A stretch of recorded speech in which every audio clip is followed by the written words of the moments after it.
नमस्कार, मैं हूं आशुतोष और आप देख रहे हैं सत्य हिंदी। सत्य हिंदी के विशेष कार्यक्रम आशुतोष की बात में आपका स्वागत है। आज दरअसल हम बातचीत करेंगे प्रभु चावला जी से। जी हां, देश के जाने माने पत्रकार और अकेले पत्रकार जिनकी कलम से केंद्र की एक सरकार गिर गई, आज की गुजराल की सरकार, और उसके पहले दो राज्यों की सरकार भी उनकी वजह से गिर चुकी है। आज हम उनसे इसलिए बातचीत करना चाहते हैं क्योंकि देश की संसद का जो हाल है और वहां जिस तरीके से सत्ता पक्ष विपक्ष एक दूसरे को शत्रु मानते हुए पुलिस थाने तक चले गए हैं, एफआईआर तक लिखवा रहे हैं, इसका सबब क्या है? क्या वाकई में संसद के अंदर हुई किसी घटना या परिसर के अंदर हुई किसी घटना के लिए पुलिस तक सांसदों को जाने की जहमत उठानी चाहिए या इस मामले को संसद के अंदर ही सुलझा लिया जाना चाहिए? और इसमें तमाम सत्ता पक्ष या विपक्ष दोनों की भूमिका कितनी दोषी है? जो प्रदर्शन हुए उस प्रदर्शन को लेकर कई सवाल खड़े हो सकते हैं। अमित शाह जी ने, जो देश के गृह मंत्री हैं, भारतीय जनता पार्टी के दूसरे सबसे ताकतवर नेता हैं, संसद के अंदर अंबेडकर को लेकर जो टिप्पणी की है उस पर भी बहस हो सकती, विमर्श हो सकता है। लेकिन हालत यहां तक पहुंच जाए कि सत्ता पक्ष विपक्ष एक दूसरे से भिड़ जाएं और दो सांसद बीमार हो जाएं, चोट लग जाए, उनको अस्पताल पहुंच जाएं, आईसीयू तक जाने की नौबत आ जाए और एक महिला सांसद राहुल गांधी के ऊपर यह आरोप लगाए कि आपकी वजह से मैं अनकंफर्टेबल हो गई, और विपक्ष की तरफ से आरोप लगाया जाए कि उनके साथ बदतमीजी की गई, उनको संसद के अंदर नहीं जाने दिया गया, उनके साथ गाली गलौज की गई और पीछे से धक्का दिया गया, जिसकी वजह से पार्टी के अध्यक्ष और राज्यसभा में विपक्ष के नेता मल्लिकार्जुन खड़गे को उनके घुटने में चोट लगी। तो यह हम जा कहां रहा है हमारा लोकतंत्र? ये बड़ा सवाल है और मुझे नहीं लगता कि इस पर किसी और पत्रकार की टिप्पणी ज्यादा बेहतर हो सकती है सिवाय प्रभु चावला जी के, क्योंकि उनका जो अनुभव है, जिस तरीके की राजनीति उन्होंने देखी है और जितना संसद को उन्होंने बहुत करीब से देखा है, उनसे बेहतर इस पर कोई टिप्पणी शायद ना। इसलिए हम आज प्रभु चावला जी से बातचीत करें। प्रभु जी, आपका बहुत बहुत स्वागत है हमारे इस विशेष कार्यक्रम में। मेरा पहला और बहुत ही निराश करने वाला सवाल इसी बात को लेकर यह है कि संसद परिसर में अगर कोई हादसा होता है तो क्या सांसदों को पुलिस थाने में जाके एफआईआर दर्ज करानी चाहिए, कंप्लेन करानी चाहिए? अच्छा, तो मैं तो अपने 10 पार्लियामेंट जो कवर की हैं 50 साल के अंदर मैंने देखी हैं, कई बार इस तरह की भिड़ंत हुई है। फिजिकल तो नहीं हुई है, कोई एक दो बार हुई है, परंतु वेल ऑफ द हाउस के अंदर झगड़ा आजाद होता है, बाहर धरना देते थे। परंतु आप जी का ये दुख का विषय है कि जिस तरह से पार्लियामेंट के लोग हमारे आज बिगड़ रहे हैं। और एक बात तो रूल के अनुसार जो मैंने पढ़े हैं कि पार्लियामेंट परिसर के जितने पार्लियामेंट के अंदर जितना जो कुछ भी होता है चार दीवारी के अंदर, उसके अंदर सबसे अधिकार स्पीकर का है। वो जब तक नोटिस नहीं लेंगे तब तक कोई बाहर की एजेंसी उसके अंदर जा नहीं सकती, पुलिस भी नहीं जा सकती है। ये हमारे सांसदों को भी पता है, इसलिए मेरे को वो गए हैं। तो इसलिए मैं बताना चाहूँ कि आज तक की पार्लियामेंट या सांसद या जितनी भी हमारी असेंबलीज है, उसका एक ही उद्देश्य रह गया है कि किस तरह सुर्खियों को बटोरना है। कि आपको, क्योंकि पार्लियामेंट के अंदर या लोग बाकी असेंबलीज के अंदर बहस कम होती है, गाली गलौज ज्यादा होती है। जो सत्ताधारी दल है उनकी क्योंकि मेजोरिटी होती है और जिस तरह की एग्रेसिव पॉलिटिक्स चल रही है, व्यक्तिवाद हो रहा है जिस तरीके से, उसके अंदर कौन किसको जोर से गाली दे सकता है, इसके ऊपर हमारी पार्लियामेंट की डिस्कशन और बाकी हमारी जितनी विधानसभा है उनकी डिस्कशन डिपेंड करती है। इसलिए बाहर जाके पुलिस में जाकर के ये तो ऑप्टिक्स की बात है कि क्रिमिनल केस आपने कर लिया, परंतु जब तक रिपोर्ट नहीं आएगी स्पीकर की, स्पीकर को अधिकार है कि वो जाकर के पुलिस को रिकॉर्ड करे। जितनी बार कई बार नोटों को दिखाया गया था, उसके बाद स्पीकर ने कंप्लेंट की थी। कई बार वहां पर जैसे आक्रमण हुआ था उसकी भी स्पीकर के द्वारा कंप्लेंट की गई थी। तो जो भी सांसद गए अपने सांसद के बाहर ये हुआ नहीं तो पुलिस जाकर इन्वेस्टिगेशन भी नहीं कर सकती जब तक कि वहां के स्पीकर की परमिशन नहीं मिलेगी। आप हाउस के अंदर आकर के पूछिए, किससे पूछेंगे? हाउस का कैमरा लेंगे उनसे, वो स्पीकर के कब्जे में है। हाउस के अंदर जो पुलिस बनाई गई है वो स्पीकर को रिपोर्ट करती है, सीएसपीआर। आपने देखा होगा नया अरेंजमेंट हुआ है वहां पर सिक्योरिटी का।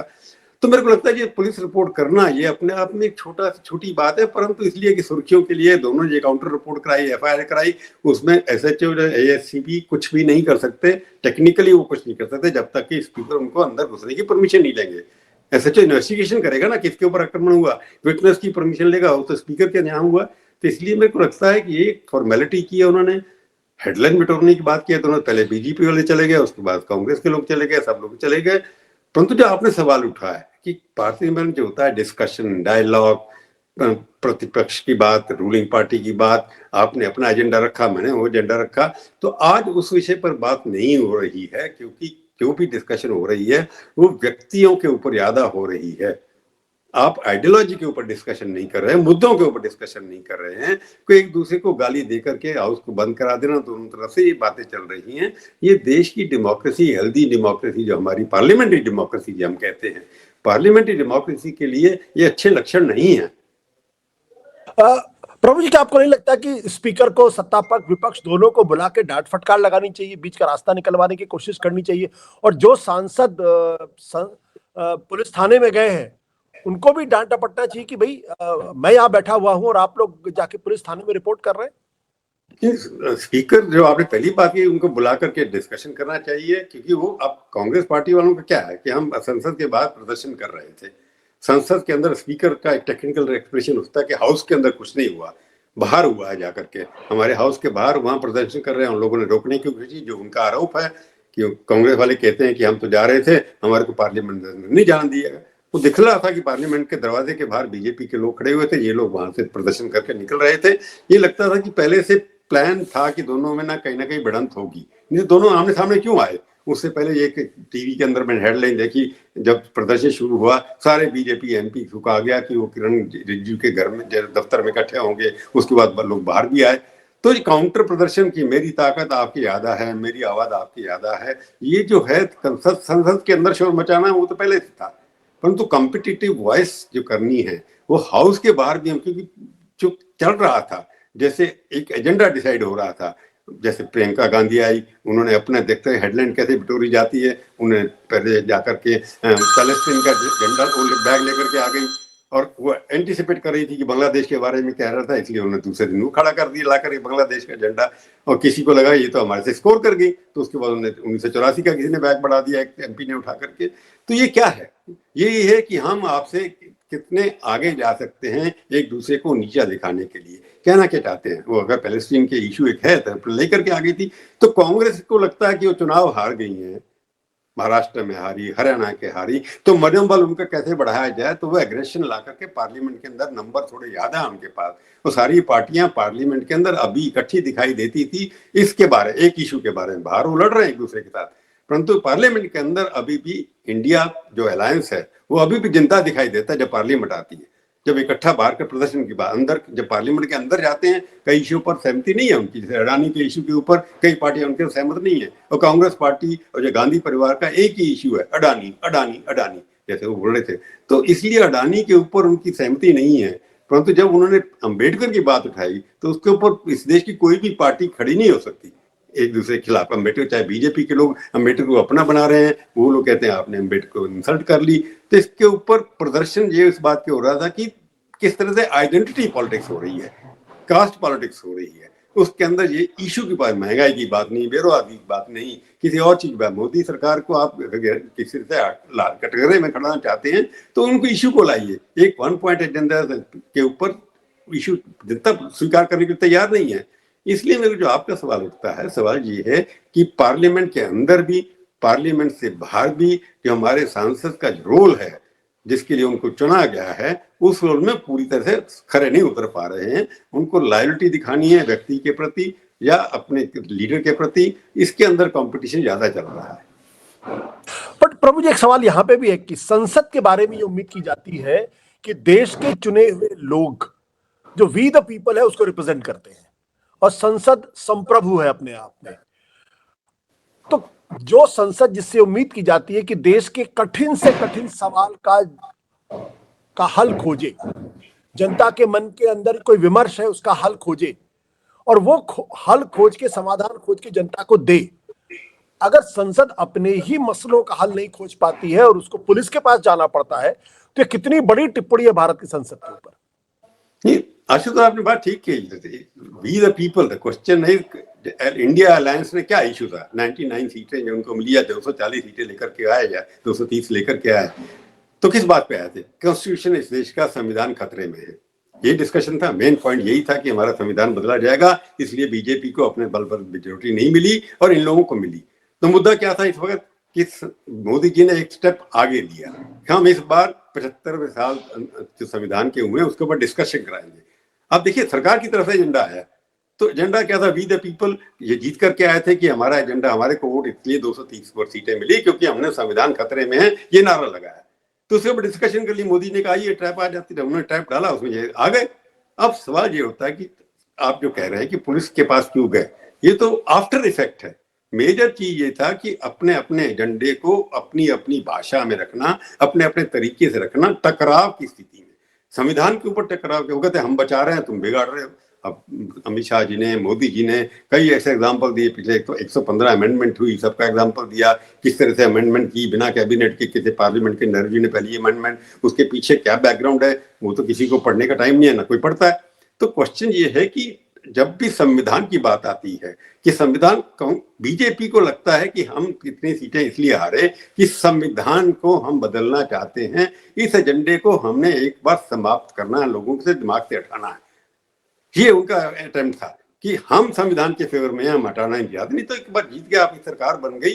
परंतु मेरे को लगता है कि मोदी जी की सरकार या मोदी की पार्टी के अंदर ये घुस गया है कि हम इसलिए हारे हैं कि संविधान को बदल करके हम कुछ जातियों का अधिकार ले लेंगे या कुछ और परिवर्तन कर देंगे या कुछ ऐसा करेंगे, जो डर जनता के दिमाग से अभी तक निकला नहीं है। इस डिबेट के बाद मेरे को लगता है ये बात और जनता के मन में आ गई है कि संविधान के प्रति कोई ना कोई गड़बड़ जरूर है, किसी तरह की गड़बड़ है, ये नहीं समझ। और कांग्रेस पार्टी ने संविधान को इश्यू बना करके जैसे पकड़ लिया अम्बेडकर की बात को उन्होंने।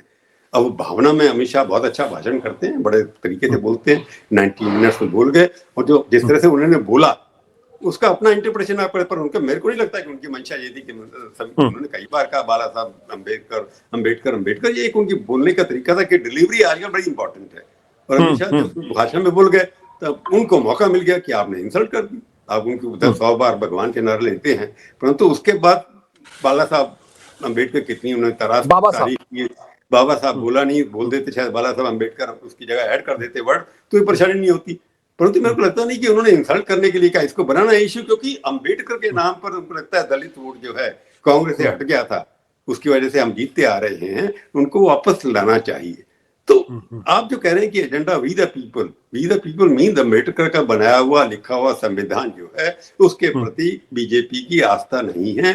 इस बार को रीस्टेट करना, दोबारा से रिपीट करना, इलेक्शन का इश्यू बनाना, ये कांग्रेस पार्टी लगता है उन्होंने डिसाइड किया। अलायंस ने भी, उनका किसी और सारे अलायंस का सहमति नहीं हो सकती किसी और बात पर, हर बात पर उनके डिफरेंसेस हैं, परंतु एक सहमति है कि अम्बेडकर के खिलाफ बोला है मोदी जी के होम मिनिस्टर ने, इसके ऊपर सारे देश के अंदर एक मुनारे को प्रदर्शन करने चाहिए, फैलाव करना चाहिए, हर असेंबली में डिस्कशन होगा, वहां एक दूसरे के खिलाफ पता करे।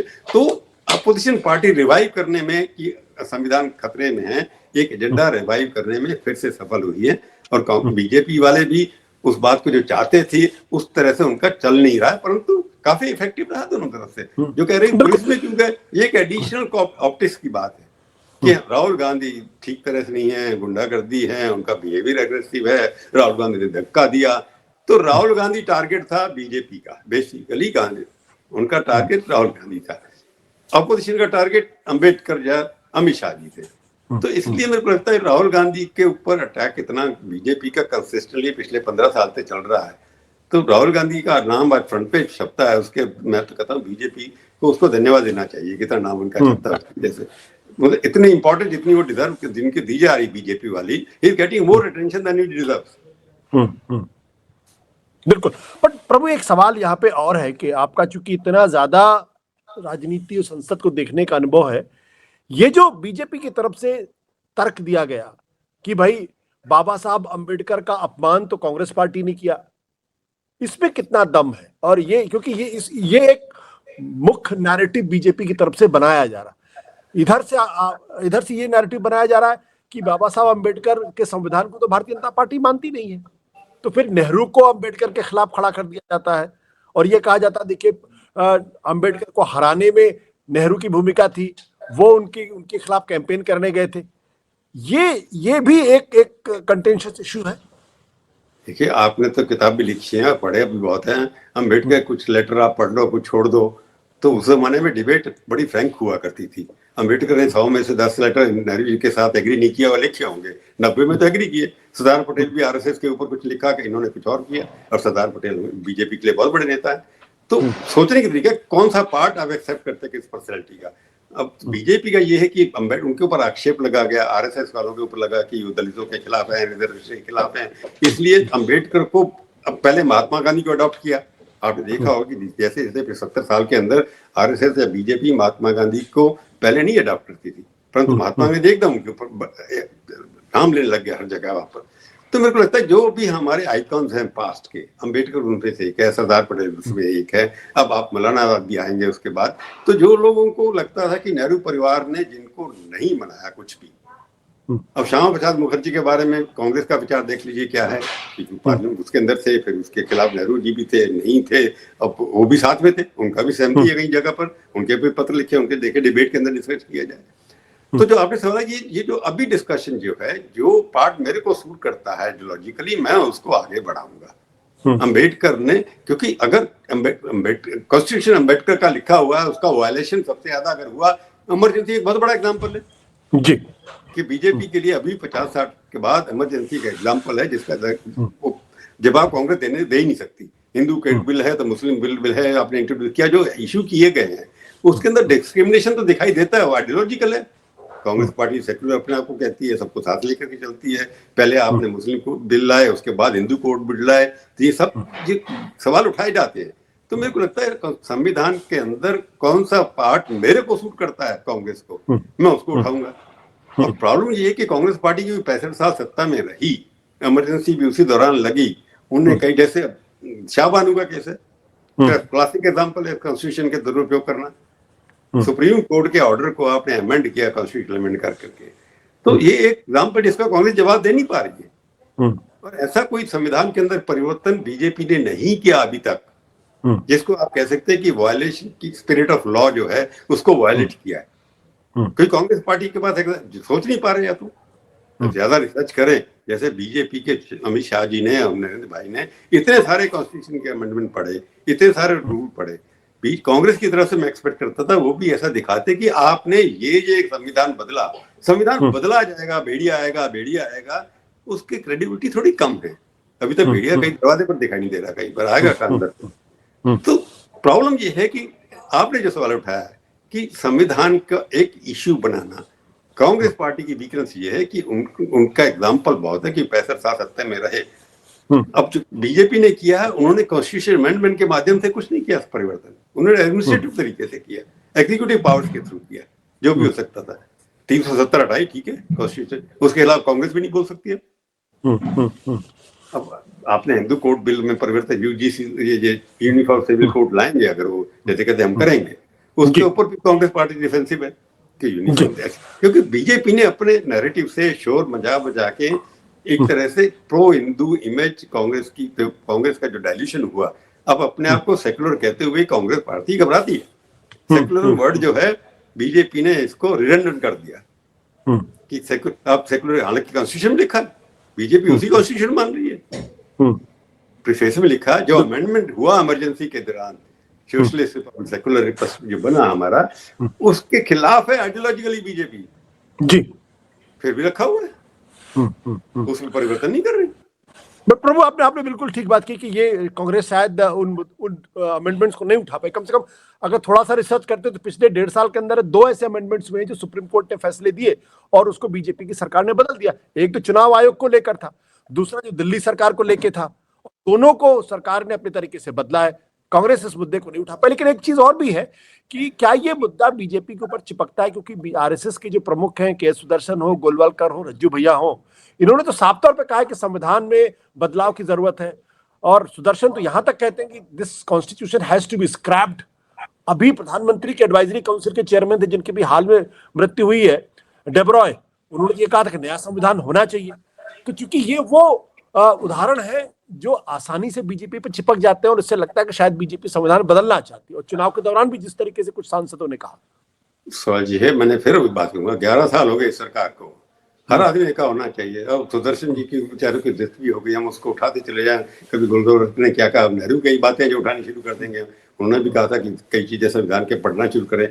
तो किसने कब कहा? मैं चाहता हूं कि अभी तक क्या किया आपने। ठीक कहा, अमेंडमेंट जैसे की उन्होंने, सुप्रीम कोर्ट की जजमेंट आई कि इलेक्शन कमीशन ऐसा बनना चाहिए, उसके अंदर अमेंडमेंट तो कॉन्स्टिट्यूशन की नहीं, उन्होंने लॉ बनाया, लॉ के अंदर अमेंडमेंट की जरूरत नहीं पड़ी थी, उन्होंने एडमिनिस्ट्रेटिव उसको एक्सेप्ट नहीं किया जजमेंट को। छावर केस में तो अमेंडमेंट हुआ था, सारा का सारा अमेंडमेंट परिवर्तन किया गया था। तो मेरे कहने का मतलब ये कि जो आप कह रहे हैं कि इनकी इच्छा होगी, इच्छा क्या है ये इंटरप्रिटेटिव सब्जेक्ट है अभी। जैसे दिल्ली का है एग्जांपल आपके सामने, दिल्ली का एग्जांपल, सुप्रीम कोर्ट ने कुछ कहा, उसके बाद उन्होंने एडमिनिस्ट्रेटिव एक्शन लेकर अमेंडमेंट एडमिनिस्ट्रेटिव एक्शन लिया, दिल्ली की पार्लियामेंट मेजोरिटी से पास कर लिया। जब कॉन्स्टिट्यूशन में तो कहीं बदलाव नहीं आया ना उसके माध्यम से, फेडरल स्ट्रक्चर के ऊपर तो अभी तक जजमेंट तो कोई इस तरह की नहीं है कि कॉन्स्टिट्यूशनली वैलिड है। एडमिनिस्ट्रेटिव पावर, उन्होंने कहा ये कानून जो है दिल्ली एक्ट के अंदर, उसके अंदर ये प्रोविजन नहीं है, इसलिए आप ये गलत है, तो उन्होंने एक्ट में परिवर्तन कर दिया।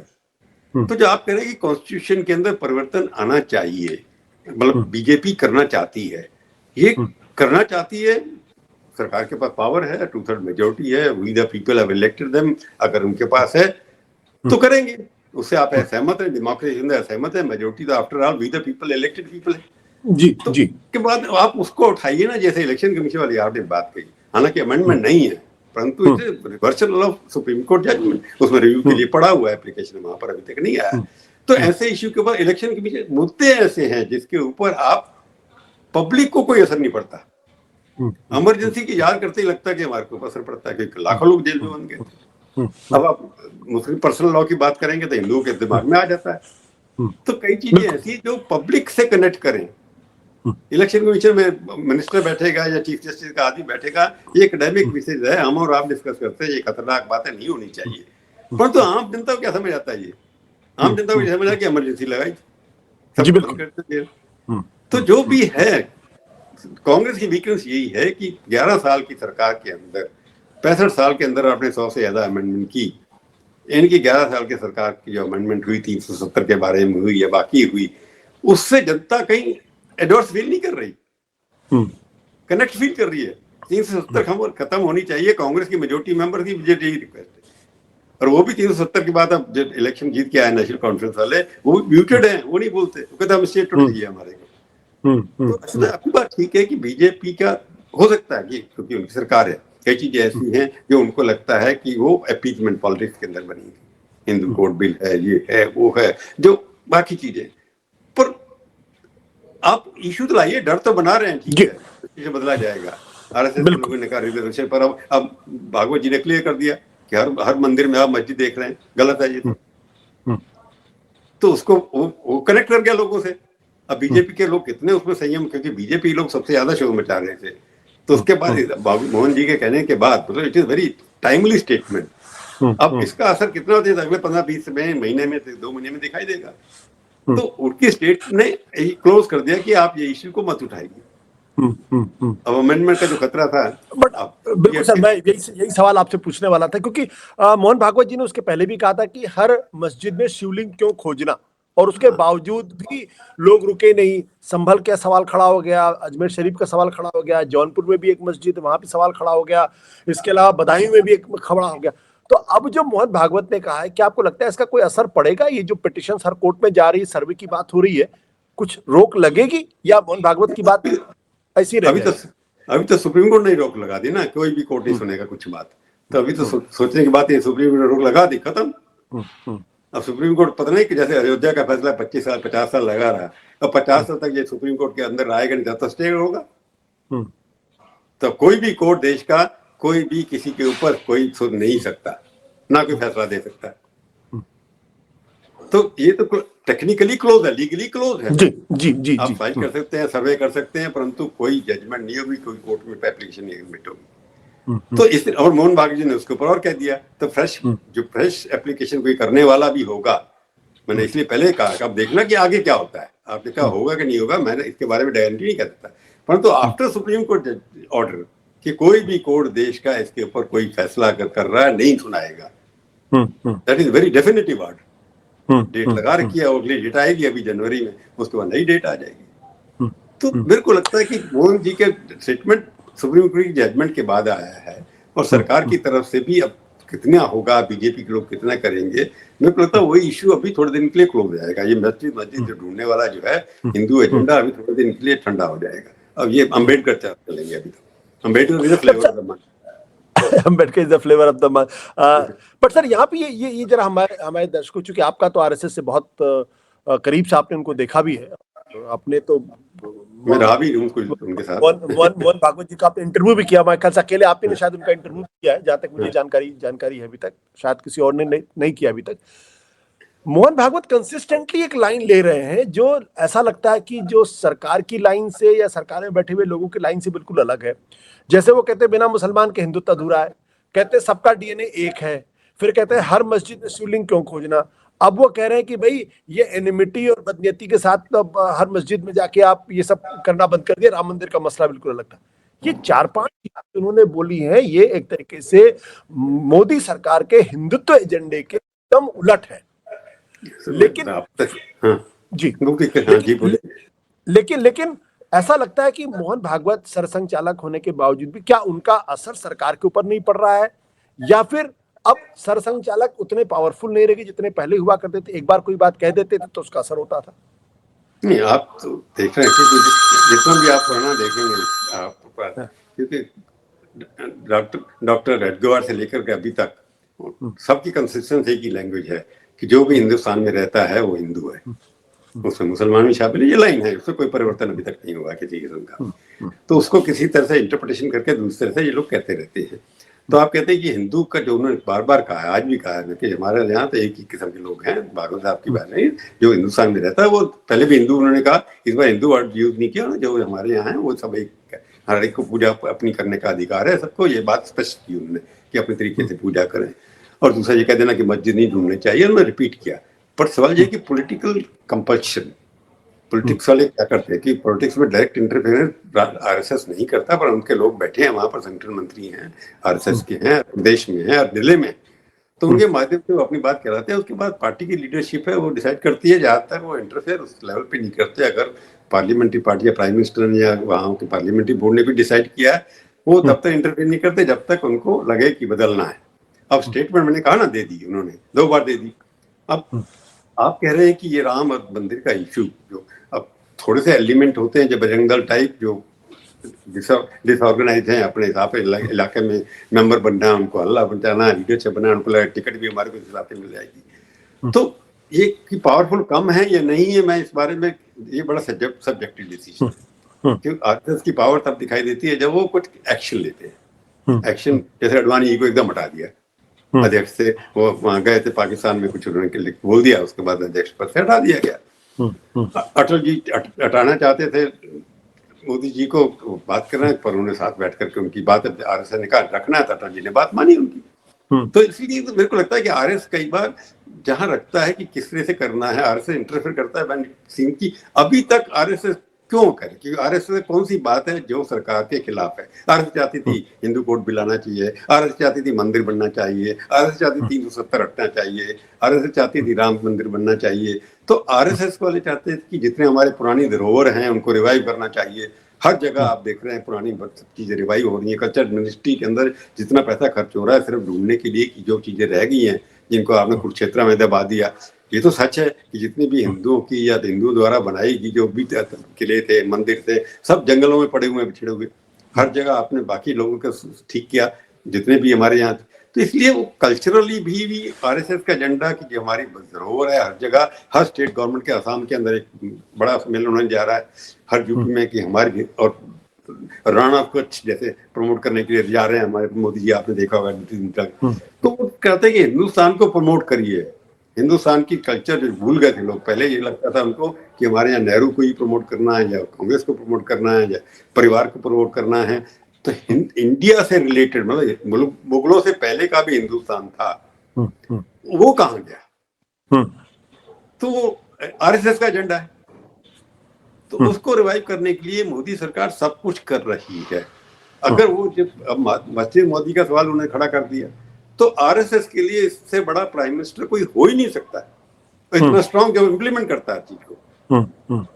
तो आप जो कह रहे हैं कि आरएसएस की बात नहीं मानी, आरएसएस का अपना इंटरनल, क्योंकि अभी उसकी आरएसएस के ऊपर सबसे ज्यादा अटैक हो रहा है, क्योंकि कांग्रेस पार्टी हमेशा मोदी जी के ऊपर कम अटैक करती है, आरएसएस के ऊपर ज्यादा अटैक करती है। राहुल गांधी हर बार आरएसएस आरएसएस आरएसएस आरएसएस, पहले इंदिरा गांधी कभी इतना नहीं करती, तो इसलिए आरएसएस को अपनी एक छवि जो बनाने के लिए बार बार पब्लिक स्टेटमेंट देनी पड़ती है, जिसका इंटरप्रिटेटिव हम जर्नलिस्ट करते रहते हैं।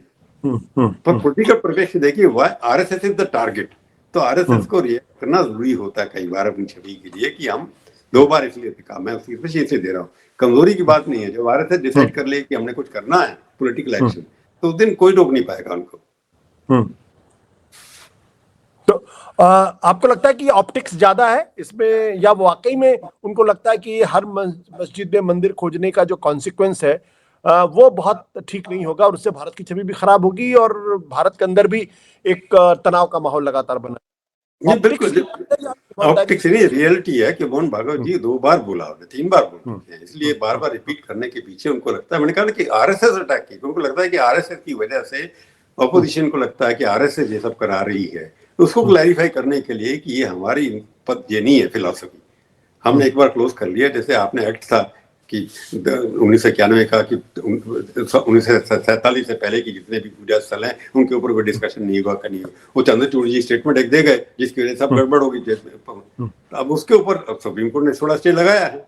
तो मेरे को लगता है आरएसएस का बार बार बोलना ये ऑप्टिक्स नहीं है, थोड़ा टेम्परेचर कम करने की कोशिश है, क्योंकि ये 20 करोड़ लोग हैं, 22 करोड़ हिंदुस्तान के अंदर, उनको इग्नोर नहीं कर सकता कि आरएसएस के ऊपर बार बार, आरएसएस पॉलिटिकल ऑर्गेनाइजेशन पॉलिटिकली है अलाइन, परंतु पॉलिटिकल एक्शन के अंदर वो टारगेट नहीं बनता। तो अपने आप को टारगेट ना बनने के लिए ये कहना जरूरी था, और ये दे मीन इट, बिल्कुल। पर एक आखिरी सवाल सर, अब अमित शाह के ऊपर ये आरोप हमेशा लगा रहेगा कि वो अंबेडकर साहब का उन्होंने अपमान किया, उनकी आगे की राजनीति के लिए ये स्टेटमेंट कितना नुकसानदायक हो सकता है? देखो, अमित शाह का आपने 11 साल में देखा, हमने भी देखा उनको जो बोलना है उसके बारे में उनको चिंता नहीं है। वो बड़े आइडियोलॉजिकली कमिटेड हैं, लॉयल हैं मोदी जी के। तो आगे जाकर के जितना वो आजकल नंबर 2 ही माने जाते हैं, सबसे ज्यादा टीवी कवरेज आप लोग उसको देते हैं, सबसे ज्यादा फ्रंट पे वही आते हैं, हर पार्टी की मीटिंग में वही होते हैं, सारा पार्टी जो स्ट्रक्चर खड़ा हुआ है उनकी मर्जी से खड़ा हुआ है। मेरे को लगता है कि उन्होंने जो बोला इट वाज नॉट डेलिबरेट, मैं पहले बोल रहा, और जो भी बोलते हैं तो बोलने का तरीका, अच्छे स्पीकर भी हैं वो और काफी रिसर्च करके आते हैं।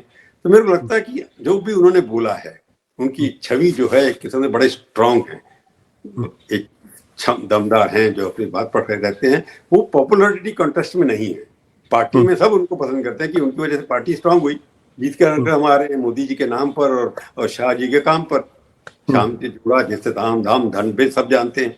तो मेरे को लगता है उनकी कितनी उनकी उपयोगिता पार्टी के अंदर है उसके ऊपर उनकी डिपेंड करती है पॉपुलैरिटी, उनकी इमेज, उनकी अथॉरिटी। तो उसके अंदर कोई भी परिवर्तन आने वाला नहीं है। पब्लिक जो भी उनके अमित शाह को जो नहीं चाहने वाले हैं कभी भी पसंद नहीं करेंगे, तो इसलिए कोई कमी नहीं आएगी उसके अंदर, बढ़ोतरी भी नहीं होगी। तो अमित शाह जो हैं हमेशा अपने टाइप की एक ही उम्र से देश के अंदर हुए, उनके सब पहले हुआ था ना उनके बाद हुआ। जो वो कहते हैं करके दिखाते हैं, वो देश का समय जब वो कन्विंस्ड है उस बात को करते हैं, वो परवाह नहीं करते कि कौन क्या इसके बारे में सोचेगा। तो कंसिस्टेंसी इज वर्च्यू। बहुत बहुत शुक्रिया प्रभु हमसे बातचीत करने के लिए और इतनी बेबाकी के साथ बहुत सारी चीजों को हमारे दर्शकों के लिए बिल्कुल क्लियर करना। Thank you sir.